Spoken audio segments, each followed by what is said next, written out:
जय हिंद साथियों, आप सभी लोगों का आपके अपने YouTube channel unique classes with Sonu channel में तहे दिल से स्वागत है। आज की इस वीडियो में हम लोग पढ़ेंगे सामान्य विज्ञान, जिसमें पहला चैप्टर है प्रकाश।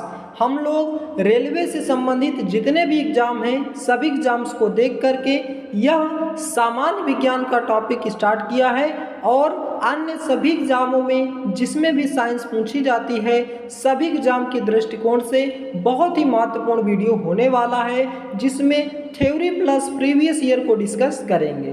तो आइए स्टार्ट करते हैं बिना देरी किए हुए। यदि आपको वीडियो पसंद आए तो लास्ट में लाइक और वीडियो को शेयर ज़रूर कीजिएगा। आइए स्टार्ट करते हैं। चैप्टर है प्रकाश। तो सबसे पहले जान लेते हैं प्रकाश क्या होता है। प्रकाश एक प्रकार की विकिरण ऊर्जा है, अतः अंधेरे कमरे में रखी हुई वस्तु को देखने के लिए जिसकी आवश्यकता पड़ती है प्रकाश कहलाता है। प्रकाश एक प्रकार की विकिरण ऊर्जा है, अंधेरे कमरे में रखी हुई वस्तु को देखने के लिए जिसकी आवश्यकता पड़ती है प्रकाश कहलाता है।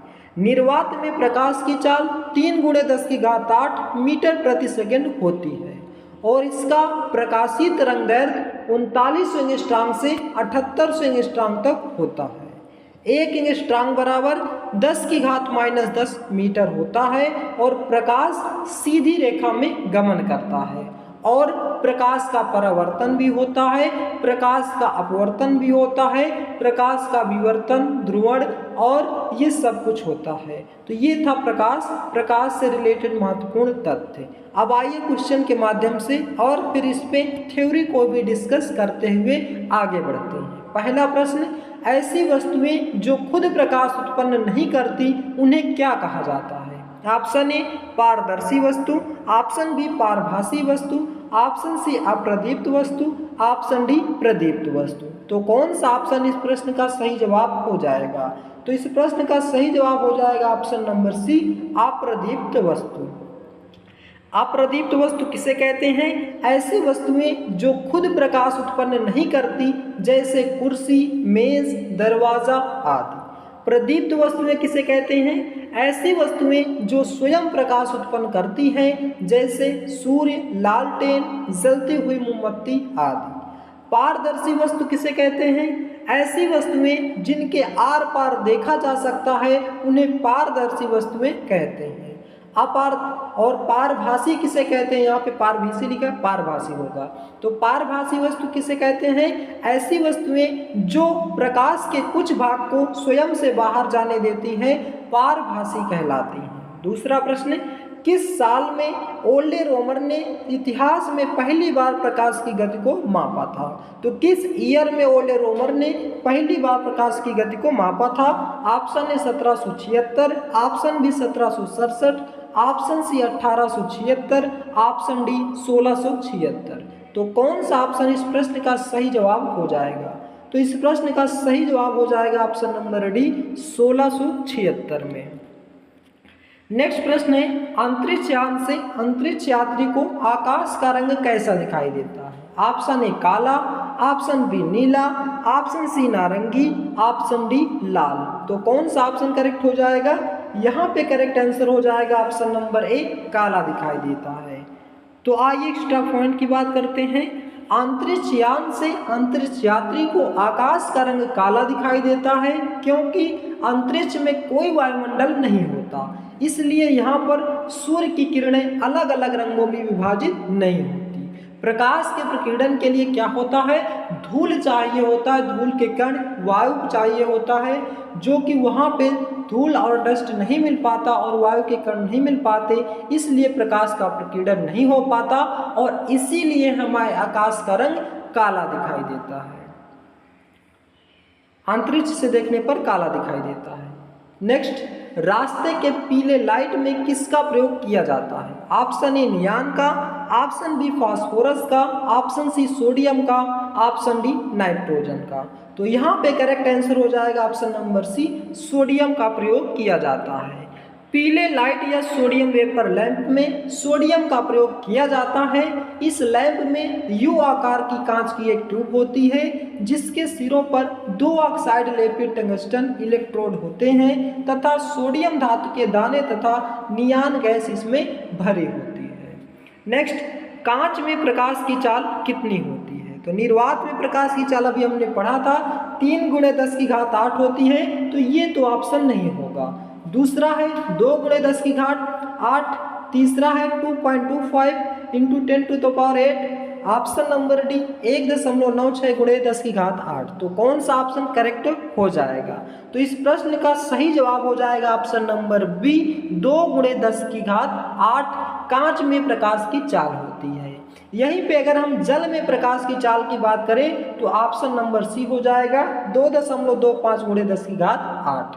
और तारपीन तेल में प्रकाश की चाल कितनी होती है? तारपीन तेल में 2.04 × 10⁸ होती है। और निर्वात यानी कि हवा में भी, निर्वात और हवा दोनों में प्रकाश की चाल कितनी होती है? 3 × 10⁸ होती है। तो ये ऑप्शन क्लियर हो गए।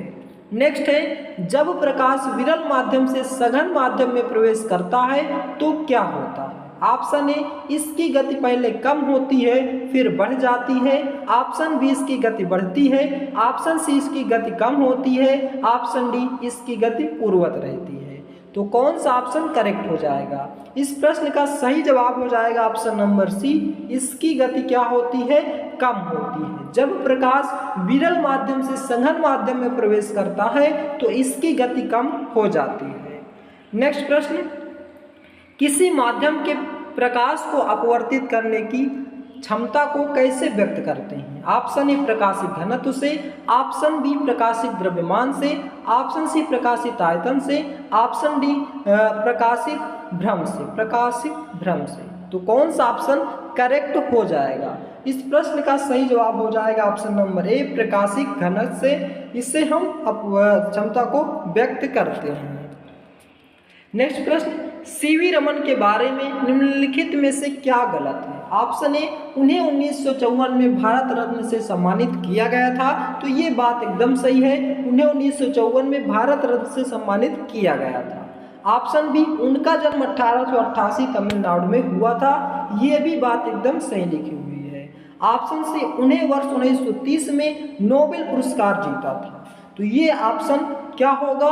ये भी ऑप्शन यहाँ पे सही हो जाएगा। ऑप्शन नंबर डी, उन्हें 1987 में नाइटहुड की उपाधि दी गई थी, तो यही ऑप्शन गलत हो जाएगा। Option number D, option number D इसमें गलत है, क्योंकि क्वेश्चन क्या पूछा था? गलत क्या है? तो ऑप्शन नंबर डी गलत है। नेक्स्ट प्रश्न है, बादलों का रंग सफेद किस कारण होता है? ऑप्शन ए, प्रकाश के परावर्तन के कारण। ऑप्शन बी, प्रकाश के अपवर्तन के कारण। ऑप्शन सी, प्रकाश के प्रकीर्णन के कारण। ऑप्शन डी, प्रकाश का विकिरण के कारण।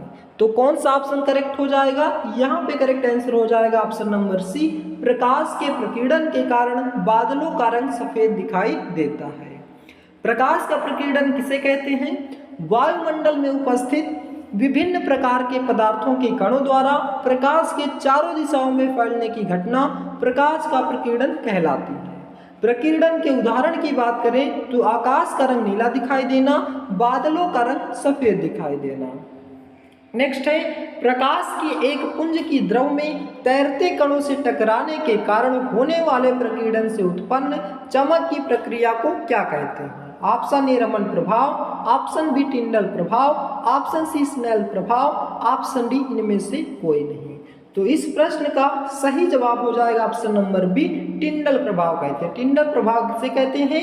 प्रकाश की एक पुंज की द्रव में तैरते कणों के टकराने के कारण होने वाले प्रकीर्णन से उत्पन्न चमक की प्रक्रिया को टिंडल प्रभाव कहते हैं। नेक्स्ट प्रश्न है, सूर्य के प्रकाश का प्रकीर्णन किसकी उपस्थिति के कारण होता है? ऑप्शन ए, आवरण के कारण। ऑप्शन बी, बाह्य परत के कारण। ऑप्शन सी, कोर के कारण। ऑप्शन डी, वायुमंडल के कारण। तो इस प्रश्न का सही जवाब हो जाएगा ऑप्शन नंबर डी, वायुमंडल के कारण होता है। नेक्स्ट प्रश्न, निम्नलिखित में से कौन सा प्रकाश के प्रकीर्णन का एक उदाहरण है? ऑप्शन ए, आकाश का रंग नीला दिखाई देना। ऑप्शन बी तारों का टिमटिमाना, ऑप्शन सी इंद्रधनुष, ऑप्शन डी इनमें से कोई नहीं। तो जस्ट अभी हमने पढ़ा था आकाश का रंग नीला दिखाई देना, ये प्रकाश के प्रकीर्णन का एक उदाहरण है। तो ऑप्शन नंबर इस प्रश्न का सही जवाब हो जाएगा। नेक्स्ट है, जब प्रकाश किसी चमकीली सतह पर आपतित होता है तो परावर्तन की घटना घटित होती है। कैसी परावर्तन की घटना घटित होती है? ऑप्शन ए अनियमित, ऑप्शन बी नियमित, ऑप्शन सी विस्तृत, ऑप्शन डी सामान्य। तो कौन सा ऑप्शन करेक्ट हो जाएगा? यहाँ पे ऑप्शन नंबर बी करेक्ट हो जाएगा। तो जब प्रकाश का परावर्तन क्या होता है? जब प्रकाश की किरण किसी पालिशदार व चिकने तल पर पड़ती है तो टकराकर उसी सतह से वापस लौट जाती है। चिकने तल से टकराकर वापस लौटने की इस घटना को ही प्रकाश का परावर्तन कहा जाता है और यह एक नियमित घटना होती है। तो ये था हमारा क्वेश्चन। नेक्स्ट प्रश्न है, एक समतल दर्पण के लिए छवि कैसी होती है? ऑप्शन ए वास्तविक और पार्श्व सीधी, ऑप्शन बी वास्तविक और सीधी, ऑप्शन सी आभासी और पार्श्व उल्टी, ऑप्शन डी आभासी और पार्श्व सीधी। तो कौन सा ऑप्शन करेक्ट हो जाएगा? तो इस प्रश्न का सही जवाब हो जाएगा आभासी और पार्श्व उल्टी। नेक्स्ट प्रश्न है, निम्नलिखित में से किसमें उत्तल दर्पण का प्रयोग किया जाता है? तो उत्तल दर्पण का प्रयोग किस में किया जाता है? ऑप्शन ए वाहनों में रियर व्यू मिरर के लिए, ऑप्शन बी शीशे में की खिड़कियों के लिए, ऑप्शन सी मेकअप दर्पण के लिए, ऑप्शन डी इनमें से सभी। तो कौन सा ऑप्शन करेक्ट हो जाएगा? तो रियर व्यू मिरर के लिए वाहनों में उत्तल दर्पण का प्रयोग किया जाता है। ऑप्शन नंबर ए इस प्रश्न का सही और सटीक आंसर हो जाएगा। तो दोस्तों ये था हमारा आज का महत्वपूर्ण चैप्टर। ये चैप्टर अभी कंप्लीट नहीं हुआ है। दूसरे पार्ट में हम इसके महत्वपूर्ण एमसीक्यू को फिर से डिस्कस करेंगे, वो भी थ्योरी प्लस प्रीवियस ईयर। यह वीडियो आपको कैसा लगा, इसका फीडबैक आप हमें कमेंट बॉक्स में दें। यदि आप हमारे चैनल पर नए हैं तो चैनल को सब्सक्राइब करें, वीडियो को लाइक करें और ज़्यादा से ज़्यादा शेयर करें। वीडियो को लास्ट तक देखने के लिए बहुत बहुत धन्यवाद। मिलते हैं नेक्स्ट वीडियो में। जय हिंद, जय भारत।